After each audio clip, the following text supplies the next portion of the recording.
Hello students, JPIC digital study channel पर आपका स्वागत है। विद्यार्थियों, मैं आशा करता हूं कि आप घर पर पढ़ाई कर रहे होंगे, स्वस्थ होंगे।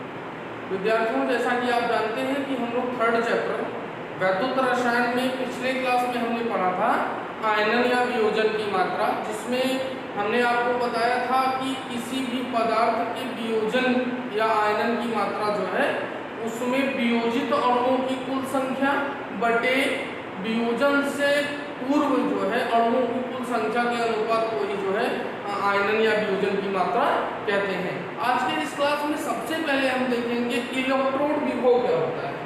इलेक्ट्रोड विभव, इलेक्ट्रोड विभव, इलेक्ट्रोड विभव क्या होता है, इसके बारे में हम देखते हैं। किसी भी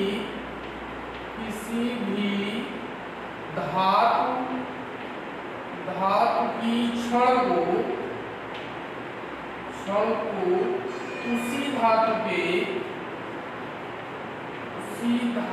के लवण विलयन में डुबोने पर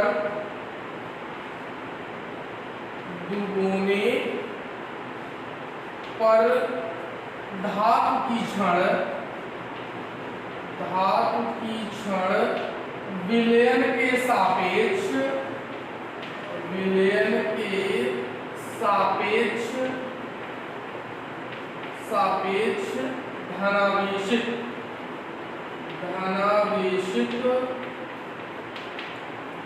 धनावेशित या ऋणावेशित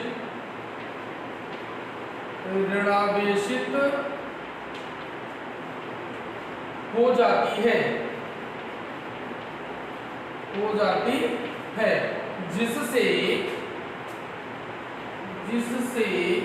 विलयन और क्षण के बीच में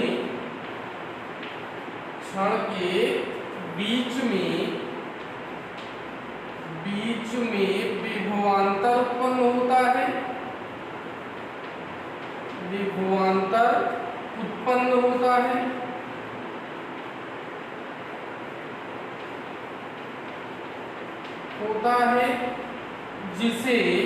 जिसे उस धातु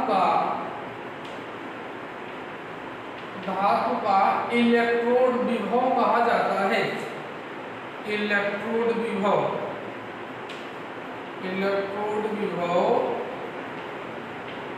कहा जाता है।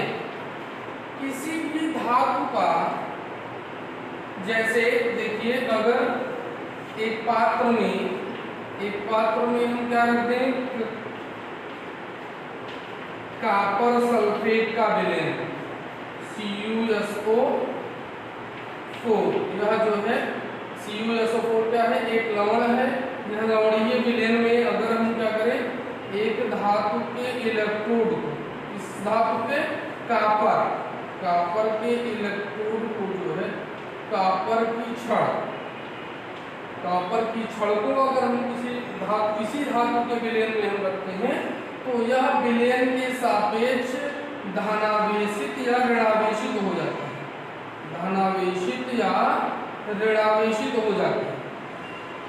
जिसके कारण जो है इनके बीच में क्या होता है, विलयन और जो है धातु के बीच में विभवांतर उत्पन्न होता है, जिसे क्या कहते हैं, इस धातु का इलेक्ट्रोड विभव कहते हैं। धातु का इलेक्ट्रोड विभव कहते हैं, इलेक्ट्रोड विभव कहा जाता है। यह मुख्य रूप से 3 कारणों पर जो है निर्भर करता है। किसी धातु का इलेक्ट्रोड विभव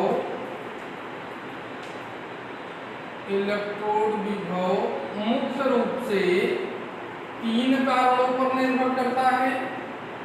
3 कारणों पर निर्भर करता है। पहला क्या है, धातु की प्रकृति पर,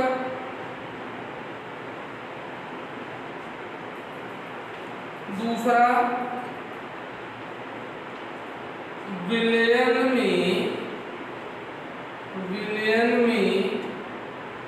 आयनों की सांद्रता पर, और तीसरा है ताप पर। ये तीन कारक हैं जो कि इलेक्ट्रोड विभव को प्रभावित करते हैं, जिसमें पहला है धातु की प्रकृति। धातु की प्रकृति शुद्ध है या अशुद्ध है उस पर निर्भर करता है कि इलेक्ट्रोड विभव किस प्रकार का है। विलयन में जो आयन है, कॉपर सल्फेट विलयन में Cu2+SO4 आयन जो है इनकी सांद्रता पर निर्भर करता है। और तीसरा जो है उस पूरे प्रकरण के ताप पर जो है किसी भी धातु का इलेक्ट्रोड विभव निर्भर करता है। मानक इलेक्ट्रोड विभव, मानक इलेक्ट्रोड विभव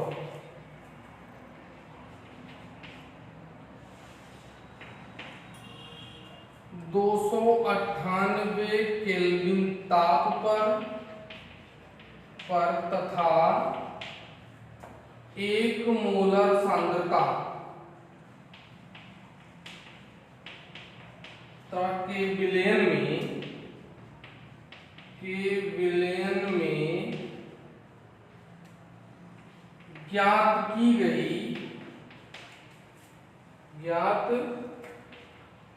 किया गया धातु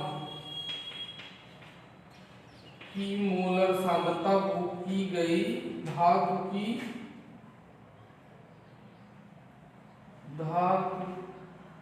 इलेक्ट्रोड विभव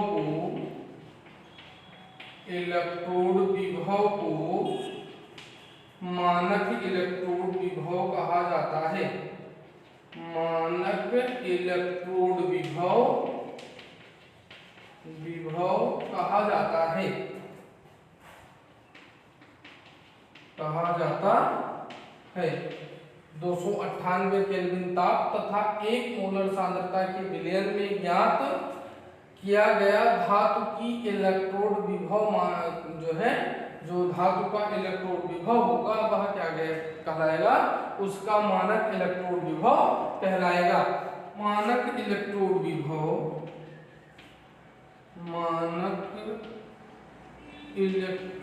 विभव मुख्य रूप से 2 प्रकार का होता है। मुख्य रूप से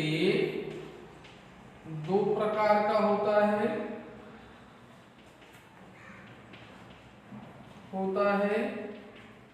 पहला है ऑक्सीकरण विभव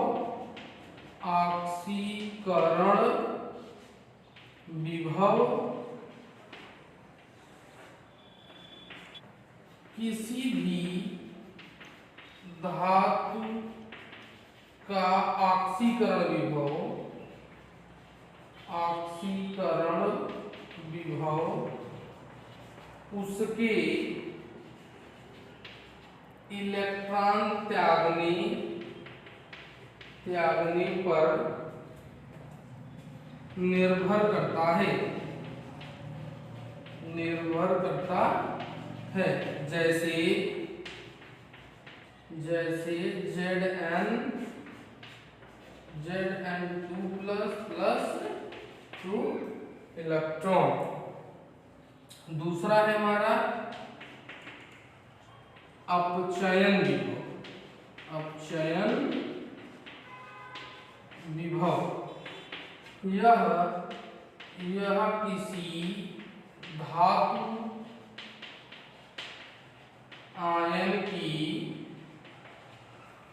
इलेक्ट्रॉन ग्रहण करने की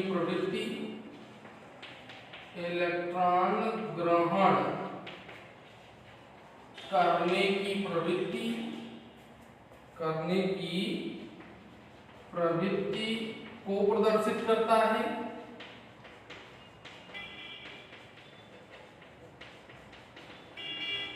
करता है, जैसे Cu2 plus 2 electron goes to Cu। तो यह दो प्रकार से जो है मानक इलेक्ट्रोड विभव होता है। पहला है ऑक्सीकरण विभव, किसी धातु का जो है ऑक्सीकरण विभव उसके इलेक्ट्रॉन त्याग करने की प्रवृत्ति को प्रदर्शित करता है, जैसे जिंक जो है 2 इलेक्ट्रॉन त्यागता है तो Zn2+ बनाता है। और दूसरा है अपचयन विभव, यह किसी धातु के अपचयन की इलेक्ट्रॉन ग्रहण करने की प्रवृत्ति को प्रदर्शित करता है, जैसे कॉपर जो है 2 इलेक्ट्रॉन ग्रहण करके क्या करता है, कॉपर। मानक इलेक्ट्रोड विभव का मापन, मानक इलेक्ट्रोड विभव का मापन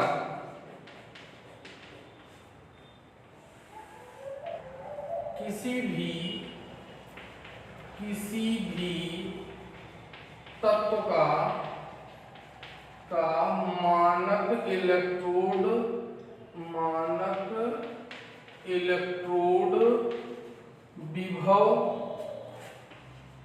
विभव ज्ञात करने के लिए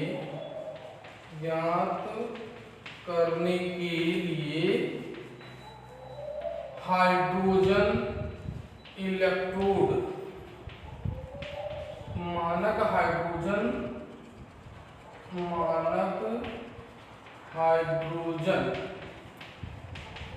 इलेक्ट्रोड का प्रयोग किया जाता है।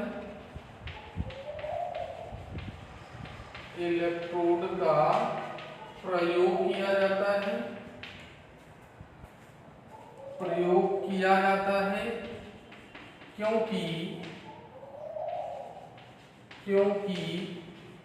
एक अकेले तत्व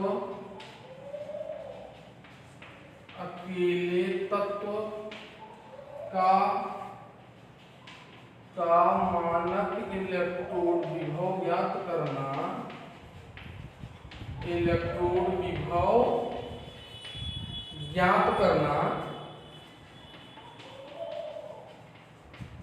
करना संभव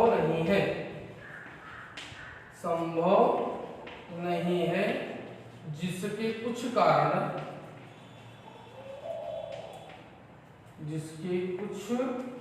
कारण निम्न है। एक अर्ध सेल स्वयं कार्य नहीं कर सकता,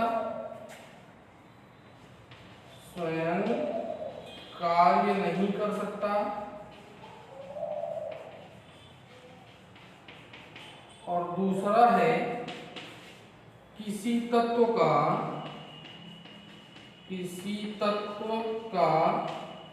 इलेक्ट्रॉन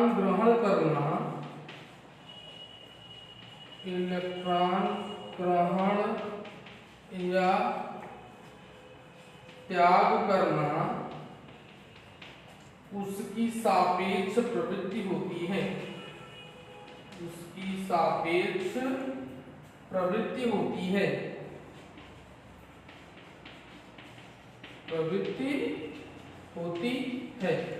किसी भी तत्व का मानक इलेक्ट्रोड विभव ज्ञात करने के लिए जो है मानक हाइड्रोजन इलेक्ट्रोड विभव का प्रयोग किया जाता है, क्योंकि जो है किसी भी तत्व का अकेले इलेक्ट्रोड विभव ज्ञात करना जो है संभव नहीं है, क्योंकि पहले जो है उसके कारण क्या है, एक अर्ध सेल स्वयं कार्य नहीं करता है, और दूसरा क्या है कि किसी तत्व का इलेक्ट्रॉन का ग्रहण या त्याग करना जो है उसकी सापेक्ष प्रवृत्ति होती है, जिसके कारण जो है किसी भी एक तत्व के लिए मानक इलेक्ट्रोड विभव ज्ञात करना संभव नहीं होता है। अब हम देखते हैं मानक हाइड्रोजन इलेक्ट्रोड क्या होता है। मानक हाइड्रोजन इलेक्ट्रोड को समझने के लिए हम एक पात्र में जो है H+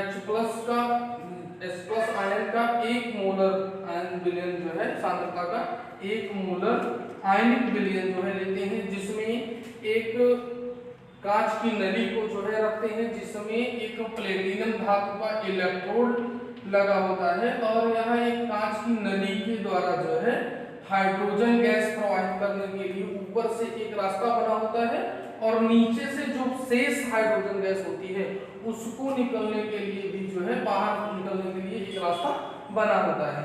और इस प्लेटिनम धातु पर प्लेटिनम ब्लैक की परत चढ़ी होती है, प्लेटिनम ब्लैक की जो है परत चढ़ी होती है और यहाँ से हाइड्रोजन गैस जो है इसके एक एटीएम दाब पर हाइड्रोजन गैस एक एटीएम दाब पर प्रवाहित किया जाता है। यहाँ पर ये जो है कांच की नली है जिसमें जो है हम इस नली के थ्रू है जो है हाइड्रोजन गैस प्रवाहित करते हैं और यहाँ पर जो प्रक्रम में जितनी जो है हाइड्रोजन गैस प्रयुक्त होती है वह उसके बाद जो बचती है वह नीचे से उसके लिए निकलने का रास्ता बना होता है। जब इस में जो है हाइड्रोजन गैस एक एटीएम दाब पर प्रवाहित करते हैं तो कुछ जो हाइड्रोजन गैस होती है वह जो है प्लेटिनम धातु द्वारा अवशोषित कर ली जाती है, कुछ जो है हाइड्रोजन गैस द्वारा अवशोषित कर ली जाती है ये प्लेटिनम धातु द्वारा और शेष हाइड्रोजन गैस जो बचती है वह जो है इस अम्लीय विलयन में इस अम्लीय H+ के आयनिक विलयन में क्या हो जाता है विलीन हो जाती है।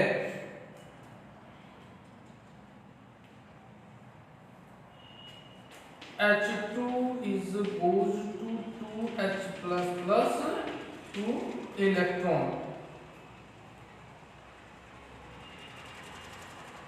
यह इलेक्ट्रोड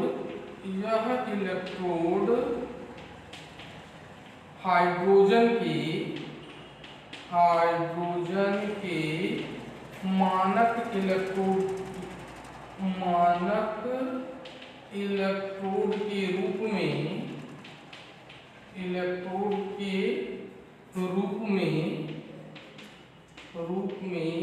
कार्य करता है। यह इलेक्ट्रोड जो है इस प्रकार का जिसका हम यूज करते हैं यह इलेक्ट्रोड क्या करता है मानक हाइड्रोजन इलेक्ट्रोड के रूप में कार्य करता है। विद्यार्थियों आज के क्लास में बस इतना ही, मिलते हैं नेक्स्ट क्लास में, तब तक आप पढ़ते रहिए, घर पर रहिए, सुरक्षित रहिए, धन्यवाद।